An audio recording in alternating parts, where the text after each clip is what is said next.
Fan. അടുക്കളയിലെല്ലാം ഓഫല്ലേ? Mixie, grinder, fridge എല്ലാം ഓഫാ. പോയി വിജയശ്രീ ലാളിതനായി വന്നാലും. കറണ്ട് ബില്ല് ദാ വരുന്നു. പോയോ? KCB എന്നായിരുന്നോ? What a pleasant surprise. വന്നത് അറിഞ്ഞേ ഇല്ല. എത്ര പെട്ടെന്നല്ലേ മാസങ്ങൾ പോണത്. കഴിഞ്ഞ പ്രാവശ്യം ബില്ല് തന്നത് ഇന്നലെ വന്ന് തന്നൊരു ഫീലാ. വീട്ടില് എലിശല്യം ഉണ്ടോ? എന്തേ? എലി കരണ്ട് തിന്നുന്നുണ്ടോ? ബില്ല് കൂടുതലാണോ? അതല്ല, എന്തോ അകത്തുനിന്ന് പരക്കം പായുന്ന ഒരു ശബ്ദം കേട്ടിരുന്നു. ഞാൻ കരുതി നീ എലി വല്ലോ ഓടിച്ചതാന്ന്. അത് ഒരു എലി വന്നിണ്ടായിരുന്നു. അതിനെ ഓടിക്കാനുള്ള പരക്കം പാച്ചിലായിരുന്നു. നാശം.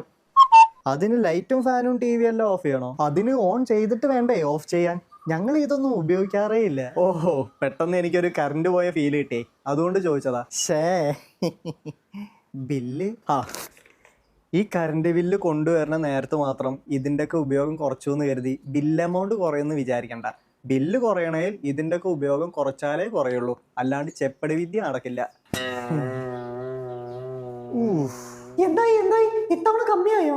എവിടെ കമ്മിയാവാൻ, കഴിഞ്ഞ പ്രാവശ്യത്തെക്കാട്ടിലും 100 കൂടുതലാ. അങ്ങനെ വരാൻ വഴിയില്ലാലോ. ഞാൻ മിക്സി, ഗ്രൈൻഡർ, ഫ്രിഡ്ജൊക്കെ പെട്ടെന്ന് ഓഫ് ചെയ്താണല്ലോ. തക്ക സമയത്തിന്റെ യുക്തിപരമായ ഇടപെടൽ മൂലം ലൈറ്റ്, ഫാന്, TV എല്ലാം ഓഫ് ചെയ്തു. അല്ലെങ്കിൽ അതിന്റെ റീഡിങ് കൂടി ഡബിൾ ചാർജ് ആയേനെ. അപ്പൊ എന്റെ ഇടപെടൽ എന്താ? വാട്ടറിൽ വരച്ച സർക്കിളോ?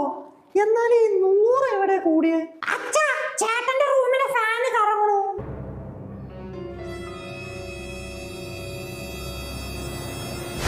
എന്താണോ നിന്റെ റൂമിലെ ഫാന് കറങ്ങുന്ന? അത് കാറ്റത്ത് കറങ്ങുന്നതാവും. അല്ല, സ്വിച്ച് ഓൺ. അപ്പോ സ്വിച്ച് ഓൺ ആയപ്പോ അതിൽ നിന്ന് വന്ന കാറ്റില് കറങ്ങുന്നതായിരിക്കും. അപ്പൊ 100ന്റെ ഉടമ ഇവൻ തന്നെ.